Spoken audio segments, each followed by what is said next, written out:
Di kota Mekah, di tengah kekuatan dan tradisi yang mengakar kuat, ada satu nama yang sangat berpengaruh. Abu Sufyan bin Harb, seorang pemimpin Quraisy, dihormati sekaligus disegani. Ia terbiasa memimpin, terbiasa menentukan arah. Namun, kisahnya bukan hanya tentang kekuasaan. Ini adalah kisah tentang perubahan. Abu Sufyan bukan tokoh biasa. Ia adalah bagian dari elit Quraisy, terlibat dalam perdagangan besar, memiliki jaringan luas dan pengaruh kuat. Setiap keputusan memiliki dampak besar bagi masyarakat Mekah.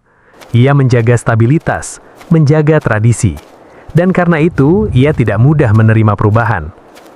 Ketika Nabi Muhammad mulai berdakwah, pesan yang dibawa begitu berbeda. Tentang tauhid, tentang keadilan, tentang meninggalkan berhala. Bagi sebagian orang, ini adalah cahaya. Namun bagi Abu Sufyan, ini adalah ancaman. Ia melihat Islam bukan sekedar ajaran baru, tapi sesuatu yang bisa mengguncang tatanan. Kekuasaan bisa berubah, tradisi bisa runtuh, pengaruh bisa hilang. Dan dari situlah penolakan dimulai. Tenang, tapi tegas. Penolakan itu berkembang menjadi perlawanan. Abu Sufyan tidak diam. Ia menyusun strategi, menggerakkan pasukan, menghadapi kaum muslimin secara langsung. Ini bukan konflik kecil. Ini adalah benturan antara keyakinan dan kepentingan. Dalam Perang Badar, Quraisy mengalami kekalahan, sebuah kejadian yang menggoncangkan.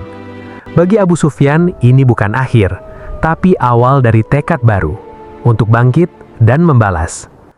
Di Perang Uhud, ia memimpin kembali, lebih siap, lebih terorganisir. Dan kali ini, Quraisy berhasil menekan kaum muslimin. Kemenangan ini menguatkan posisinya, namun belum mengakhiri segalanya.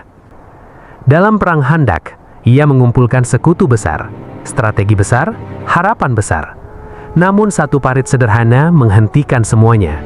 Rencana gagal, dan untuk pertama kalinya muncul celah keraguan. Saat perjanjian Hudaybiyah terjadi, sesuatu terasa berbeda. Tidak ada peperangan, tidak ada paksaan. Hanya kesabaran dan kebijaksanaan. Abu Sufyan mulai melihat bahwa kekuatan tidak selalu datang dari pedang. Waktu berjalan, Islam tidak melemah, justru semakin kuat. Pengikut bertambah, pengaruh meluas. Dan dalam diam, Abu Sufyan mulai bertanya, apakah selama ini ia salah? Ketika perjanjian dilanggar, situasi berubah. Kaum muslimin bergerak menuju Mekah, bukan dengan amarah, tapi dengan ketegasan. Abu Sufyan tahu, ini adalah momen penentu. Menjelang Fatuh Mekah, ia bertemu langsung dengan Nabi. Ia melihat bukan hanya kekuatan, tetapi ketenangan, kepastian, dan keyakinan. Sesuatu yang tidak bisa dipalsukan. Di titik itu, keputusan diambil. Abu Sufyan mengucapkan syahadat, tanpa tekanan, tanpa paksaan. Hanya kesadaran bahwa kebenaran tidak bisa lagi ditolak. Rasulullah memberikan penghormatan. Rumah Abu Sufyan menjadi tempat perlindungan, sebuah simbol bahwa masa lalu tidak menghalangi masa depan.